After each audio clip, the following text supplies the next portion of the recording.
Once again, a big welcome to the Bible class and those who have happened to come across this video. I hope you're blessed. We continue with the Bible project and we start a new series today. We start the Advent series, which is in line with the next couple of weeks that are left before the actual remembrance of the world of Christmas. So this Advent is an important month in Christian liturgy and religious tradition, as we remember the anticipation of Jesus' birth and together wait for his second coming. God become human. For centuries, Christians around the world have used the 4 weeks leading up to Christmas to prepare themselves for the celebration of Jesus' birth. It's a time when we observe his first coming while we look forward to his second coming. Each of the 4 weeks leading up to Advent is focused on hope, peace, joy, and love, respectively. Yakhal, or hope. In the Bible, people who have hope are very different from optimists. In this video, we'll explore how biblical hope looks to God's character alone as a basis for trusting that the future will be better than the present. So let's say you want to describe the feeling of anticipating a future that's better than the present. You might be giddy or excited or maybe unsure, but most of us know that experience. We call it hope. It's a state of anticipation, and it's crucial for healthy human existence. And it's a really important concept in the Bible. In fact, there are many words for hope in the ancient languages of the Bible, and they're all fascinating. In the Old Testament, there are two main Hebrew words translated as hope. The first is Yakhal, which means simply to wait for. Like in the story of Noah and the ark, as the flood waters recede, Noah had to Yakhal for weeks. The other Hebrew word is kavah, which also means to wait. It's related to the Hebrew word kav, which means cord. When you pull a kav tight, you produce a state of tension until there's release. That's kavah, the feeling of tension and expectation while you wait for something to happen. The prophet Isaiah depicts God as a farmer who plants vines and kavahs for good grapes. Or the prophet Micah talks about farmers who both kavah and yachal for morning dew to give moisture to the land. So in biblical Hebrew, hope is about waiting or expectation. But waiting for what? In the period of Israel's prophets, as the nation was sinking into self-destruction, Isaiah said, "At this moment, the Lord's hiding his face from Israel, so I will kavah for him." The only hope Isaiah had in those dark days was the hope for God himself.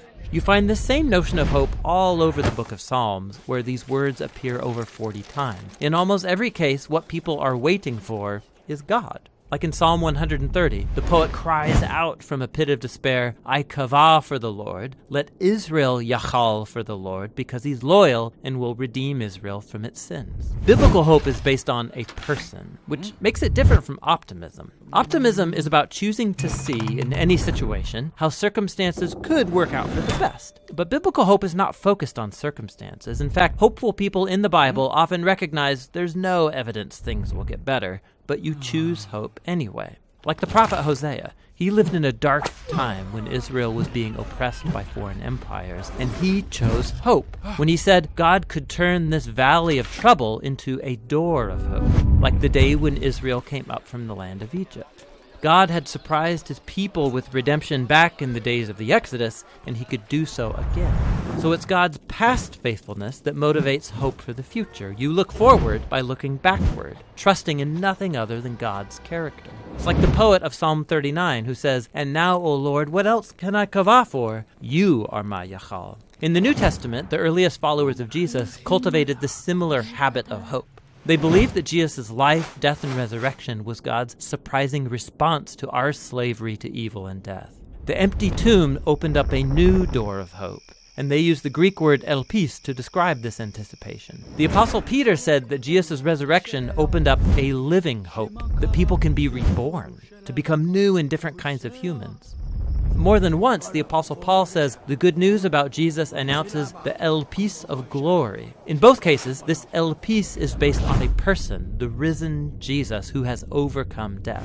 And this hope wasn't just for humans. The apostles believed that what happened to Jesus in the resurrection was a foretaste of what God had planned for the whole universe. In Paul's words, it's a hope that creation itself will be liberated from slavery to corruption into freedom when God's children are glorified. So Christian hope is bold. waiting for humanity and the whole universe to be rescued from evil and death. And some would say it's crazy, and maybe it is. But biblical hope isn't optimism based on the odds. It's a choice to wait for God to bring about a future that's as surprising as a crucified man rising from the dead. Christian hope looks back to the risen Jesus in order to look forward. And so we wait. That's what the biblical words for hope are all about.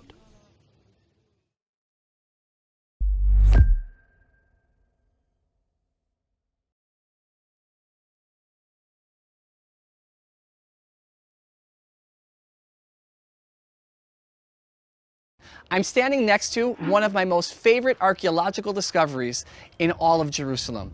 While not directly connected to the Bible, this discovery tells an important part of Jerusalem's ancient history.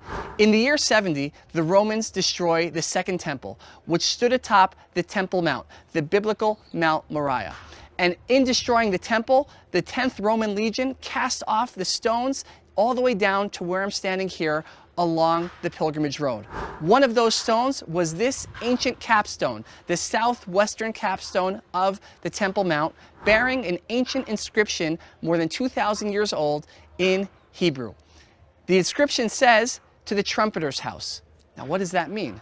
Both the historian Josephus and the Talmud recount that in ancient times there was a custom that before the Sabbath, a priest or Levite standing atop the Temple Mount would blow a trumpet or a shofar, telling the shopkeepers that the Sabbath is approaching, it's time to close up, make your last-minute purchases, go home, and accept the Sabbath. Today, in Israel, we have the same custom commemorating that ancient tradition. Just a few years ago, I brought my oldest daughter, Hodaya, to this stone, and I asked her if she could read the inscription.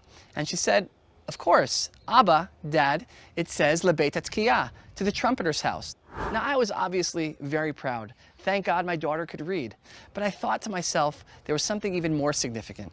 How many peoples, how many nations can go back more than 2,000 years and read the writing of their ancestors, speak the same language as their ancestors, worship the same God as their ancestors, have the same customs, traditions, and festivals as their ancestors did 2,000 years ago? The reason why the Jewish people are here in Jerusalem is because this is where we've been for thousands of years, going all the way back to the time of the Bible. Jerusalem is about to fall.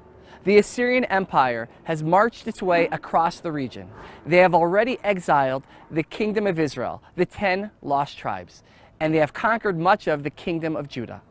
And now they have set their sights on the capital city, Jerusalem, the city of David, the place where Jerusalem began. Surrounding the city, according to the Bible, with 180,000 soldiers. At the same time, the prophet Isaiah counsels King Hezekiah, telling him to have faith, to not give up, that God will save Jerusalem and drive away Sennacherib and his soldiers. The Bible in 2 Kings chapter 19 says, "So saith the Lord, the king of Assyria will not enter here. An arrow will not fall within the city, nor a shield enter it. A siege mound will not be built against the walls of the city. By the way he came, so shall he return. So saith the Lord." Now, what happens next is incredible.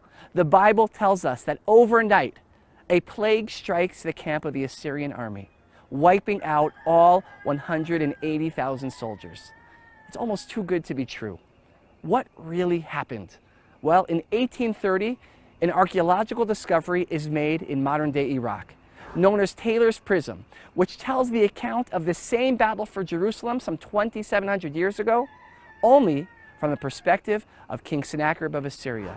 And it says that King Sennacherib and his armies come and surround Jerusalem, trapping Hezekiah like a bird in a cage. But then the king learns of political instability back home in Assyria, and so he takes his armies and leaves, sparing Jerusalem. Jerusalem is saved. So you have the account in the Bible. You have the account in Taylor's Prism, telling nearly the same exact story. Because when you're in the place where the Bible happened, the words of the Bible come to life.